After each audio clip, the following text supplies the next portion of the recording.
ಸ್ವಾಗತ. ಇವತ್ತೊಂದು ಈಸಿಯಾಗಿ ಮತ್ತೆ ಟೇಸ್ಟಿಯಾಗಿ ಮಾವಿನಕಾಯಿ ಚಟ್ನಿ ಹೇಗೆ ಮಾಡೋದು ಅಂತ ತೋರಿಸ್ಕೊಡ್ತಾ ಇದೀನಿ. ಬನ್ನಿ ಹೇಗೆ ಮಾಡೋದು ನೋಡೋಣ.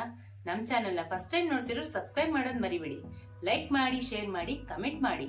ಒಂದು ತೋತಾಪುರಿ ಮಾವಿನಕಾಯಿ ತೊಗೊಂಡಿದ್ದೀನಿ, ಅದನ್ನ ಇವಾಗ ತುರ್ಕೊಂತಾ ಇದೀನಿ.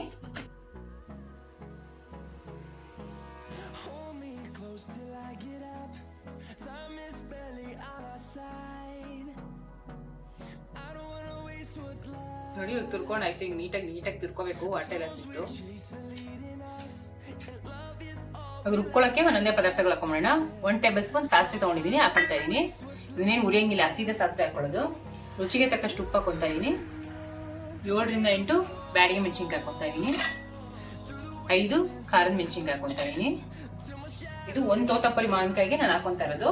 ಇವೆರಡು ಮಾಡಿದ್ರೆ ಇದಕ್ಕೆ ಡಬಲ್ ಹಾಕೋಬೇಕು. 1-2 ಟೇಬಲ್ ಸ್ಪೂನ್ ಬೆಲ್ಲ, 1/4 ಟೇಬಲ್ ಸ್ಪೂನ್ ಹಿಂಗು, 1/4 ಟೇಬಲ್ ಸ್ಪೂನ್ ಅರಿಶಿನ. ಇವಾಗ ಇಷ್ಟನ್ನು ಗ್ರೈಂಡ್ ಮಾಡ್ಕೊಂಬೋಣ. ಫಸ್ಟು ನೋಡಿ, ಇಷ್ಟು ರುಬ್ಕೊಂಡಾದ್ಮೇಲೆ 1 ಕಪ್ ಕಾಯಿ ತುರಿ ತಗೊಂಡಿದ್ದೀನಿ, ಅದನ್ನು ಹಾಕೊಂತಾ ಇದ್ದೀನಿ. ಮತ್ತೆ ಅವಾಗಲೇ ತುರಿದಿಟ್ಕೊಂಡಿದ್ದ ಮಾವಿನಕಾಯಿ ಅದನ್ನು ಹಾಕೊಂಡು ರುಬ್ಕೊಂಡ್ಬಿಡ್ಬೇಕು. ಇವಾಗ ನೀರು ಜಾಸ್ತಿ ಹಾಕೋಬಾರ್ದು, ಒಂದು ಸ್ವಲ್ಪ ನೋಡಿಕೊಂಡು. ಆದಷ್ಟು ಚಟ್ನಿ ಗಟ್ಟಿಗಿರಬೇಕು, ತುಂಬಾ ನೀರು ಹಾಕ್ಬಾರ್ದು.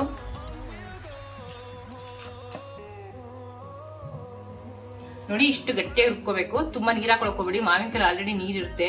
ಅದರಿಂದ ಒಂದು ಚೂರು 1-2 ಸ್ಪೂನ್ ಅಷ್ಟು ನೀರು ಹಾಕಿದ್ದೀನಿ ಅಷ್ಟೇ. ನಾನು ಗಟ್ಟಿಯಾಗಿ ರುಬ್ಕೊಂಡ್ರೆ ಚೆನ್ನಾಗಿರುತ್ತೆ. ಇವಾಗ ಒಂದು ಒಗ್ಗರಣೆ ಹಾಕೊಂಡ್ಬಿಡೋಣ.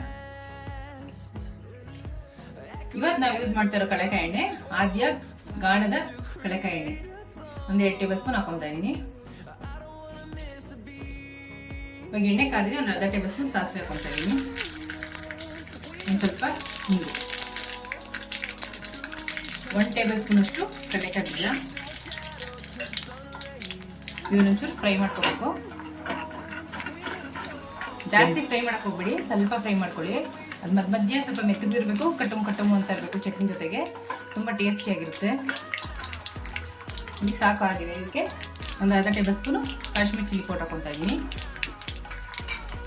ಅದನ್ನೊಂಚೂರು ಫ್ರೈ ಮಾಡ್ಕೊಂಡ್ಬಿಡೋಣ.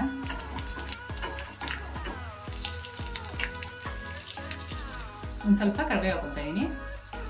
ಒಂಚೂರು ಎಣ್ಣೆಗೆ ಫ್ರೈ ಮಾಡ್ಕೊಳ್ಳೋಣ.